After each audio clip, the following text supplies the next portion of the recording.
Yeah, bienvenue dans le jour 2 du challenge Boost ton périnée. Et aujourd'hui, nous allons apprendre à comprendre ton périnée. Nous allons nous concentrer sur la structure anatomique et physiologique du périnée, mais je te rassure, je ne vais pas rentrer dans un jargon scientifique très dur à comprendre et te citer tous les muscles qui composent le périnée. L'idée, c'est pas de te perdre dans un tas de formules. Je suppose que tu es au courant, mais ton périnée se trouve à la base de ton bassin et il forme ce qu'on appelle plus communément le plancher pelvien. Il joue un rôle majeur dans la continence, la posture et aussi la sexualité. On pourrait donc voir le périnée comme un hamac qui commence au pubis et qui se termine à l'anus. Mais encore une fois, je ne vais pas te citer tous les muscles et les ligaments qui composent le périnée parce que ça va te perdre. Voyons tout de même quelles sont les fonctions du périnée. Désolé, bébé est de mauvaise humeur, il a du reflux. Le périnée est donc composé de 3 couches de muscles. Les couches de muscles ont donc une profondeur croissante que nous allons voir ensemble. Le plan superficiel gère la sexualité. La vessie apporte un soutien léger aux organes. Donc c'est lui qui décide si tu te retiens ou si tu urines. Vraiment désolée pour bébé, mais elle a beaucoup de reflux et ça la met de très mauvaise humeur. Et terminons avec la couche de muscles la plus importante qui est donc le plan profond. Il va soutenir les organes de façon majeure qui participent à la continence. Il va aussi gérer la pression abdominale et nous assurer une bonne posture. Aussi la couche profonde qui va générer les contractions en cas de choc ou de tension. On pourrait donc en conclure que le périnée est un hamac qui soutient la vessie, le canal anal, le rectum, l'utérus et le vagin. Il n'est pas rare après un accouchement de rencontrer un affaiblissement ou que le périnée ait quelques faiblesses.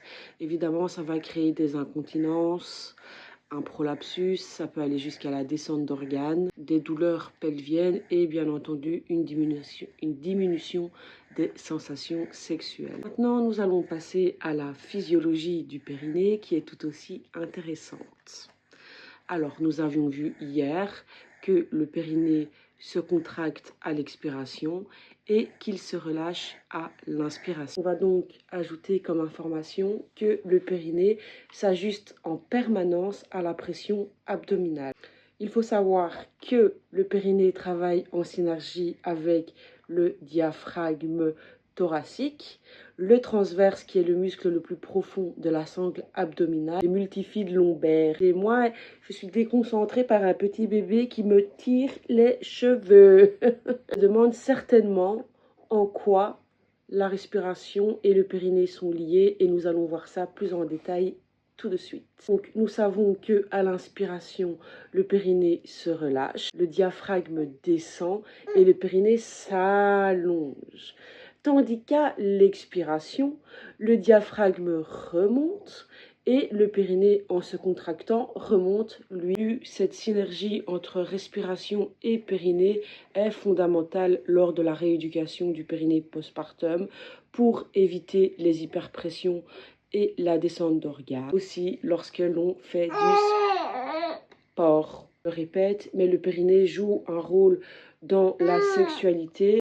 Et donc le périnée joue un rôle fondamental dans la sexualité, il va venir vasculariser la zone clitoridienne, il joue donc un rôle dans l'excitation, dans la pénétration et les orgasmes. Il faut savoir aussi que c'est le périnée qui s'occupe de la lubrification du vagin. C'est lui qui augmente les sensations lorsque tu contractes volontairement ton vagin. Sont justement à la posture. Tu te demandes certainement mais quel rapport entre posture et périnée, et il faut savoir que le périnée va venir stabiliser le plancher pelvien et donc ton bassin, ce qui est plutôt pratique pour marcher, courir et sauter. Le périnée va aussi jouer un rôle dans la transmission des forces du bas vers le haut du corps et inversement. On le répétera jamais assez, mais le périnée travaille donc en synergie avec la sangle abdominale qui joue aussi un rôle majeur dans la respiration et la transmission des forces. Le périnée en bonne santé, c'est prévenir les douleurs lombaires et avoir de bons amortisseurs pour les chocs, par exemple quand on saute. C'est que certaines guerrières qui participent à ce challenge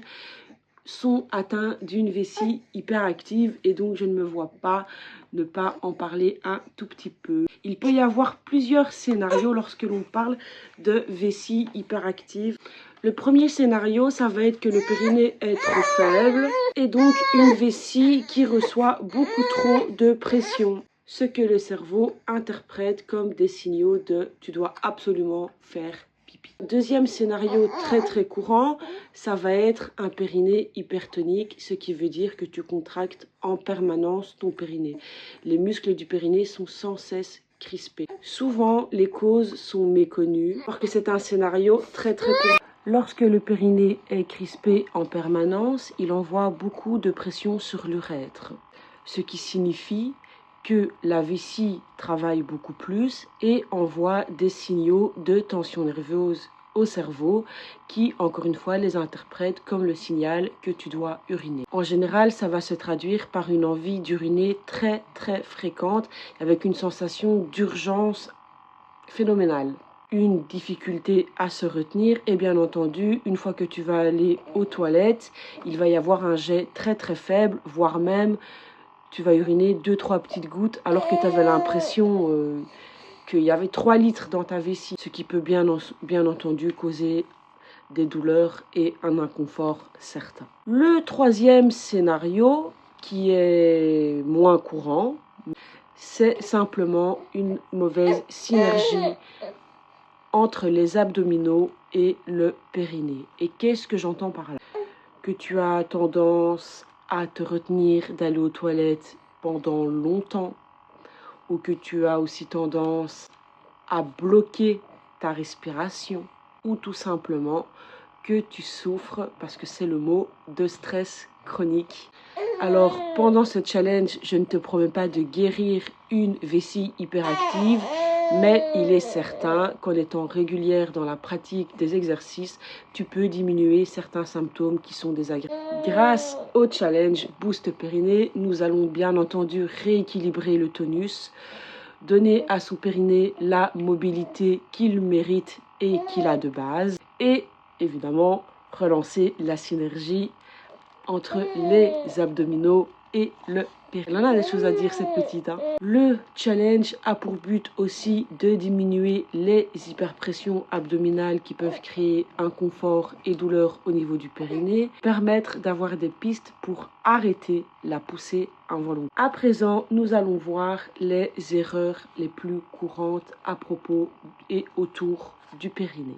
Alors, la première erreur la plus courante est de penser que renforcer son périnée, c'est exercer une contraction maximale. Et non, pas du tout. Le périnée, c'est un groupe musculaire qui n'est pas fait pour être contracté longtemps, ni pour être réellement renforcé. C'est pas des abdominaux, c'est pas des fessiers, c'est pas un biceps.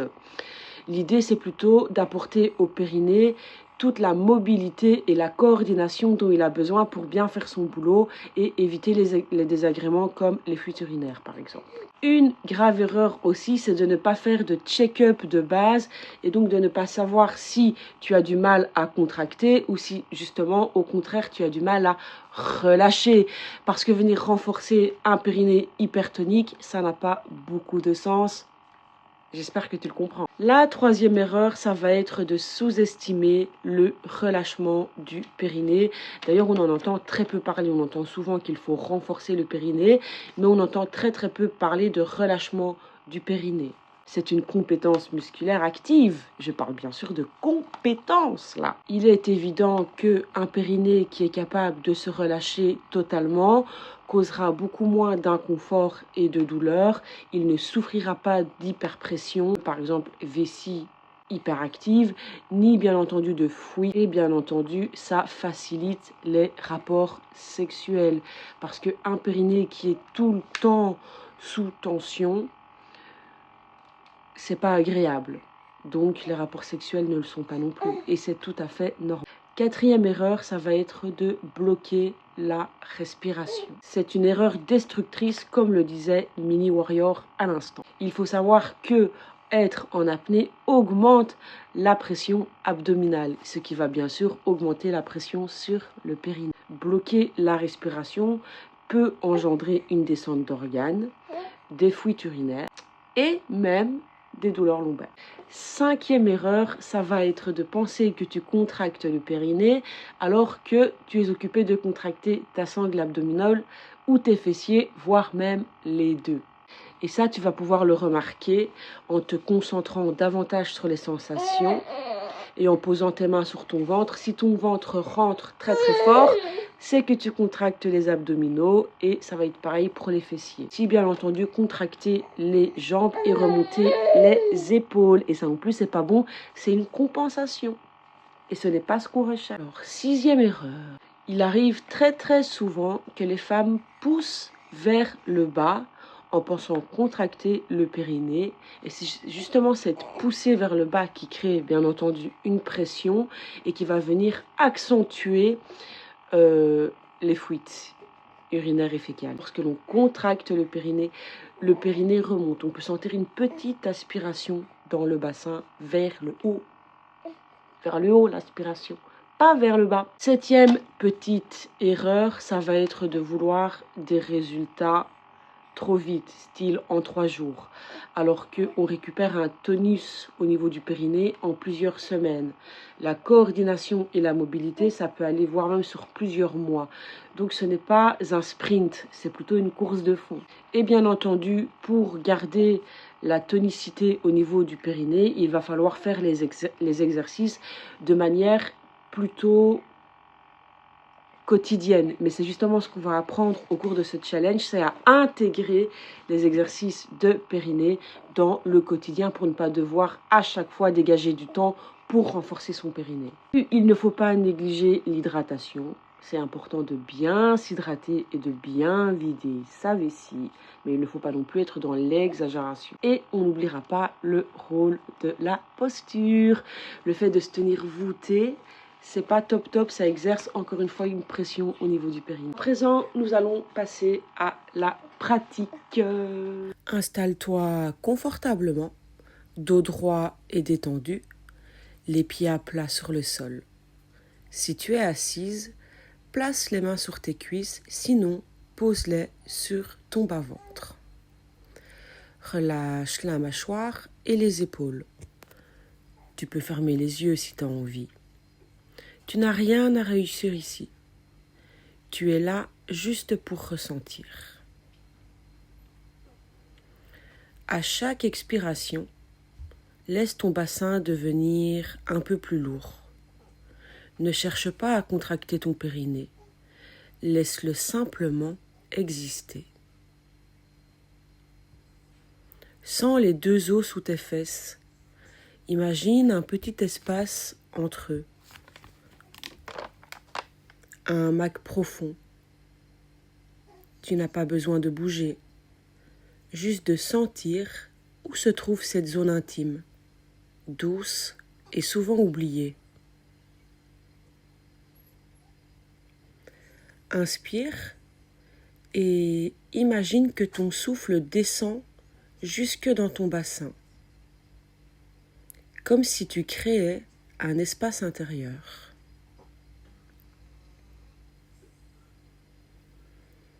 Expire doucement et visualise ton périnée remonter de lui-même, comme une vague.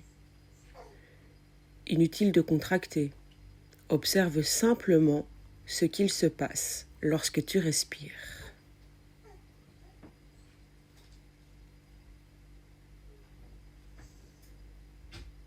À présent, imagine que tu veux retenir une bulle d'air. Contracte légèrement et relâche complètement. Recommence. Contracte.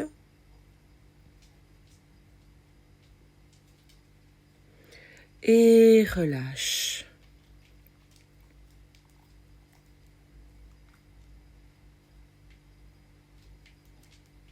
Contracte.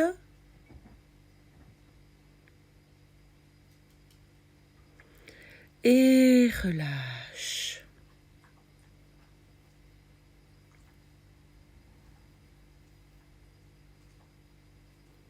Encore une fois, contracte.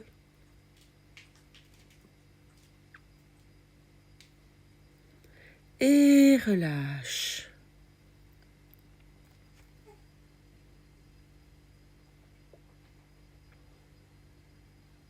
Contracte.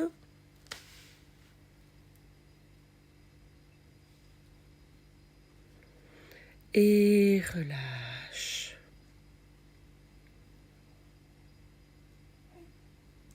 Une dernière fois, contracte.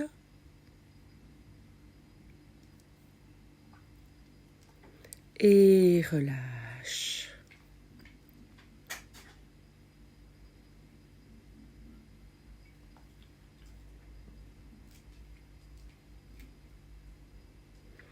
Observe la différence entre tension et détente.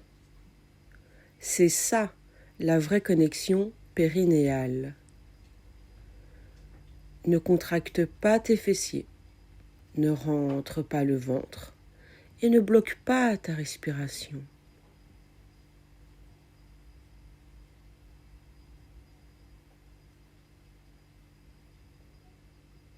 Imagine ton périnée comme un petit hamac, solide et souple à la fois.